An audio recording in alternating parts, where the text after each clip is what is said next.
Magic the Gathering's reserve list is a pretty awesome thing to look at. Let's take a look at some unique cards from the reserve list.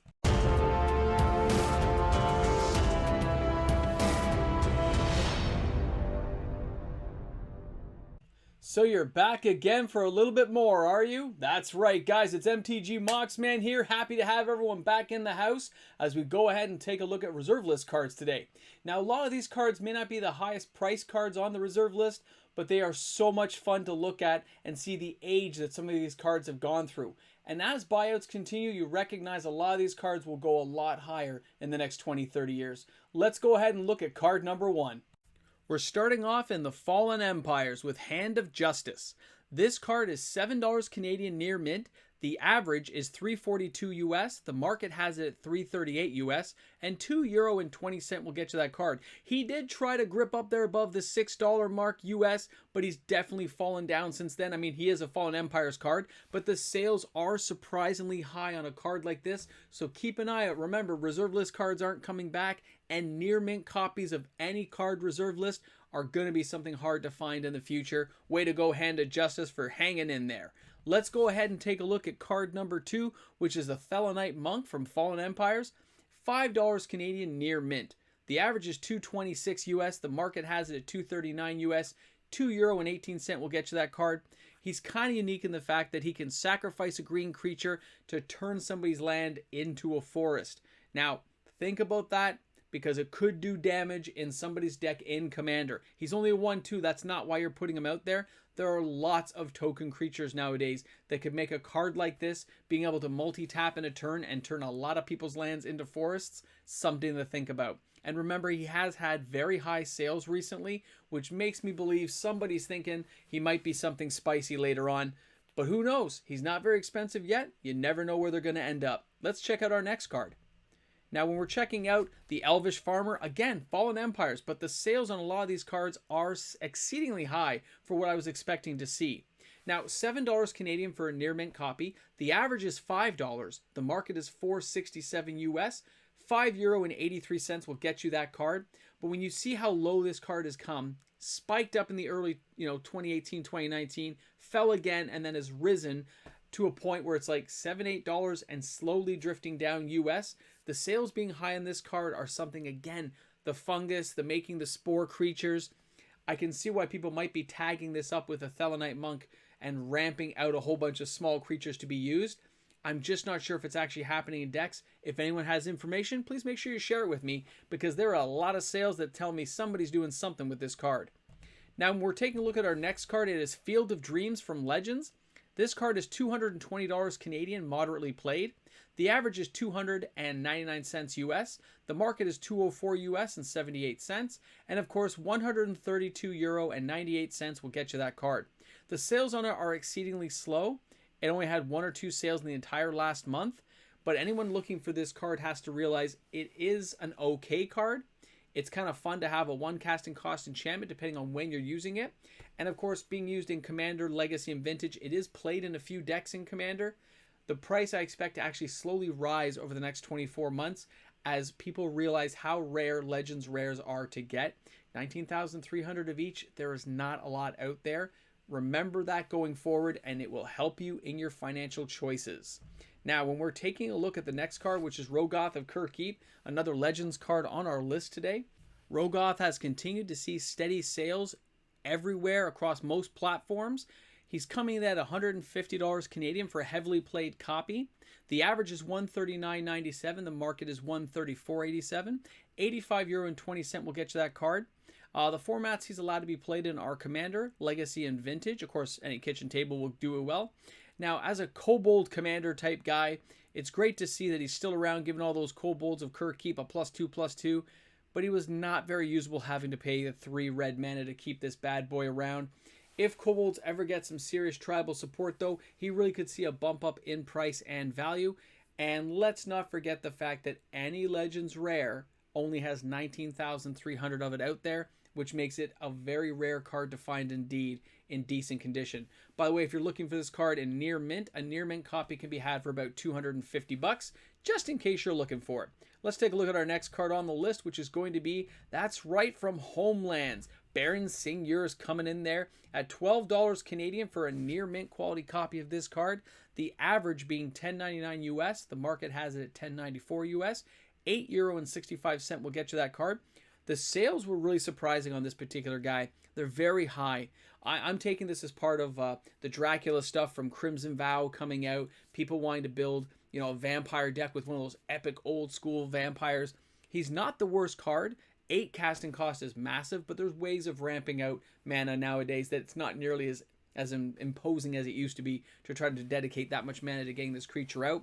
So he is going to be there for a while, and with the sales this high, I'm expecting to see a slight upturn in the price in the next 30 days. Guys, Baron Senior, what can you say? A Homelands card that might break 20 bucks? Let's find out. Now, our next card on the list is going to be Cassia.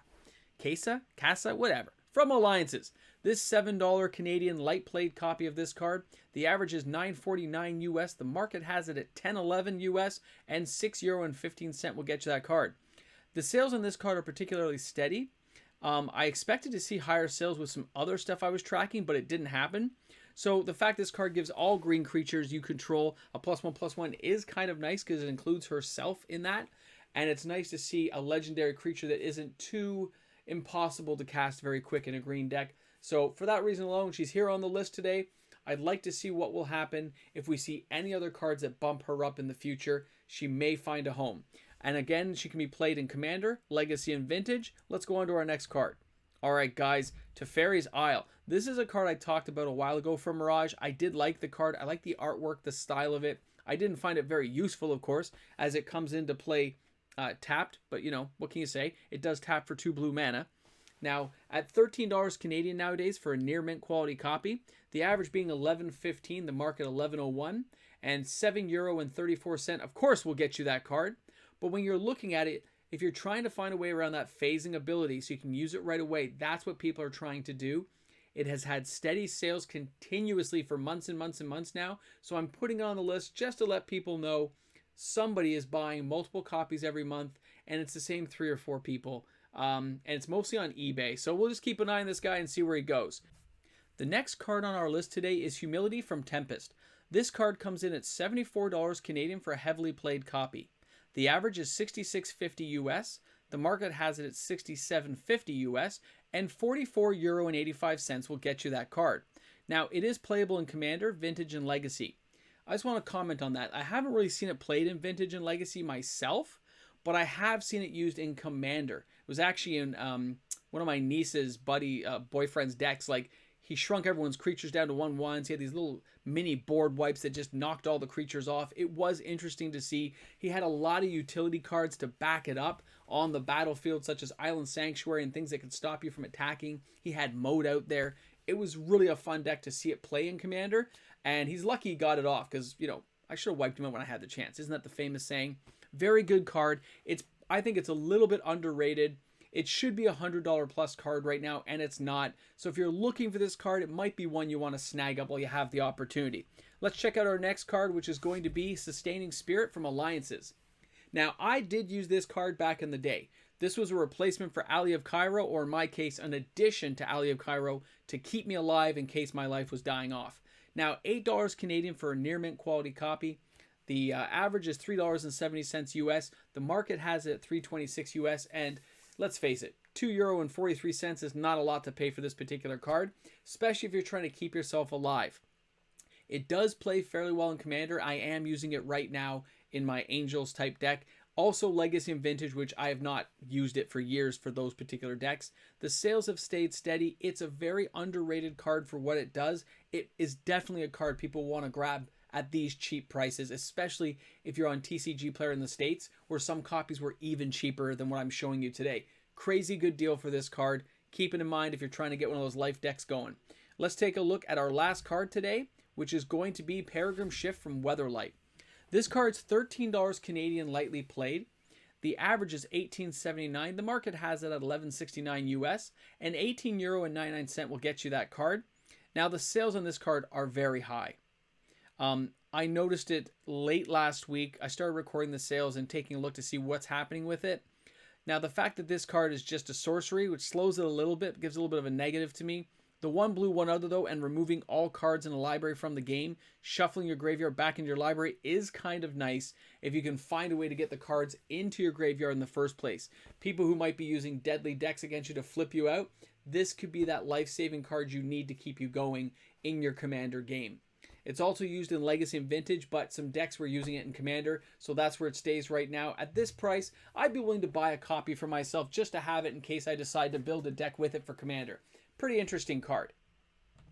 Now, I gotta be honest, I didn't know about that card. I wasn't really paying attention to it until it came across some of the stuff I was statting out. Very interesting how some reserve list cards I don't really follow end up coming up because somebody's made a lot of purchases in that particular area. Guys, I hope you learned something on the finance channel today. I hope you enjoyed looking at some great reserve list cards. I look forward to seeing everyone tomorrow. You all have a fabulous day because you deserve it. And don't forget, bring a friend to Magic. Have a great time, guys. I'll see you tomorrow. And of course, a big shout out goes out to each and every one of my fantastic patrons who make this channel possible. You guys rock and roll. You're amazing. You're my patrons. And I love every one of you. Keep it up, guys. Patrons are amazing. Thanks again, guys, for supporting the channel. You're here. You made it. You survived the onslaught of the video. You made it here to the end. I know what you're thinking. I know. Don't worry. Don't worry. It's a forest today. A forest. From Dungeons and Dragons. Don't worry. Shh. Don't tell anyone. If they didn't make it to the end, that's their problem. Gotta make it to the end. Guys, have a great day, man. You made it to the end. Yeah! See you guys tomorrow.